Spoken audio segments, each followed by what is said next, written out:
Jacques Tardy visitó la zona invitado por la Fundación CEPAS, ya que el destacado caricaturista francés apadrina algunos programas de los jardines infantiles y salas cunas de la Fundación.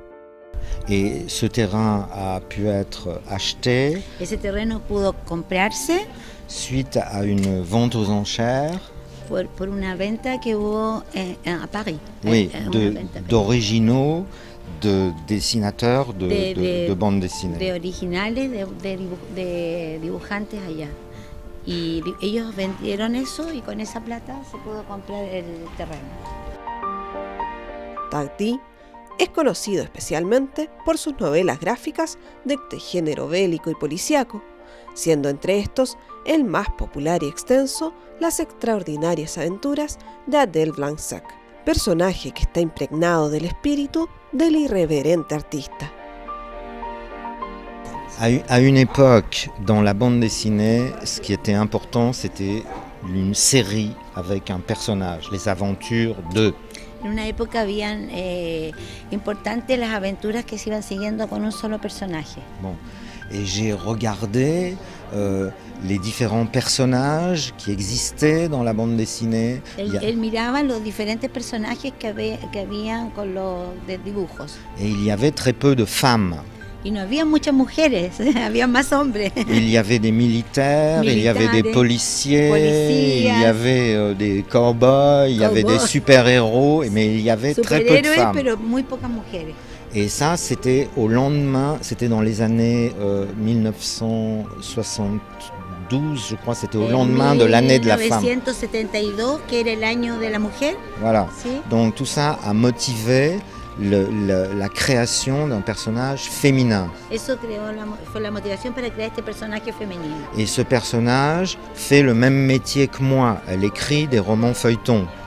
Y ese personaje hace lo mismo que él, también escribe novelas. Sí. Elle ne fait pas de la bande dessinée, puisqu'elle évolue dans les années 1912, au début du siècle. Ah, 1912 era. Ah, me equivoqué. Avant la Première Guerre mondiale. La Primera Guerra Mundial, 1912. Parce que c'est la grande époque du roman feuilleton. Esa era la época de todas las novelas que se daban, entonces se crearon esas novelas. Voilà. Donc elle fait le même métier que moi. Ella hacía lo mismo que hacía él en esa época, sí. Voilà, et elle a aussi très mauvais caractère. Tenía et ça, c'est le point commun. Y ese es un punto en común que tienen. El artista, reconocido por su antibelicismo, hizo noticia este año al rechazar la Légion d'honneur, máxima distinción en Francia.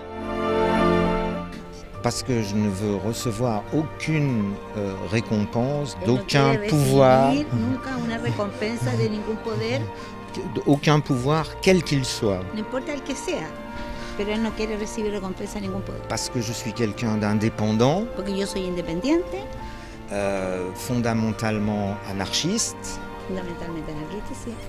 Et me donner la Légion d'honneur, qui est une très, paraît-il, une récompense très importante. Se me dieron ese premio que al parecer es un premio muy importante. En France, évidemment. En Francia. C'est comme si on m'avait craché à la figure. Es como que le hubieran pegado en la cara al darle este premio. Voilà. Siendo como él es. También ha manifestado gran interés por la causa mapuche, realizando incluso algunas ilustraciones al respecto, y es así que, aprovechando su visita, irá junto a su mujer a la marcha en apoyo a la comunidad marihuén de Coronel. Oui, évidemment, à partir du moment où les gens sont victimes sí, por supuesto, cuando la gente es víctima et expulsée et brimée, on ne peut être que de leur côté. No puede estar al otro lado porque han sido víctimas, han sido abusados, por eso es que no puede estar al otro lado. C'est l'injustice qui est... La injusticia es lo que lo moviliza.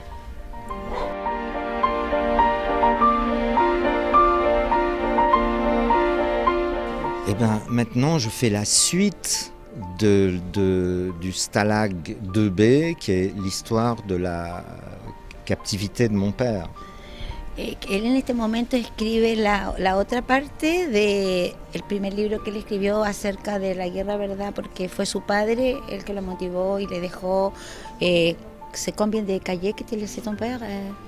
Il a laissé 4 cahiers. 4 cuadernos escritos con todo lo que él había vivido y eso fue lo que lo motivó y ese es su trabajo de ahora.